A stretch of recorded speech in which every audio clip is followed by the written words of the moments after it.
yung pumunta ka ng Mount Balagbag at Mount Lubog, tapos dala mong bike, road bike, tapos yung daanan mo ganito, lubak-lubak. Pero okay lang kasi okay lang kung ganito yung daanan, pero yung view na makikita mo rito, ito.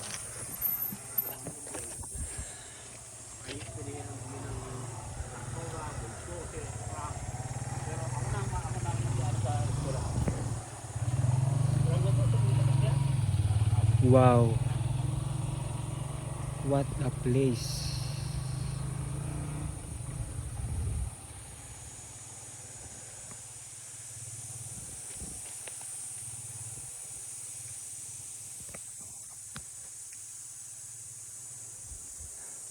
Wala pa tayo sa Mount Balagbag at sa Mount Lubog, pero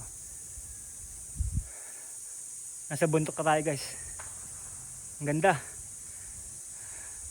Konting bike pa tayo para sa Mount Lubog.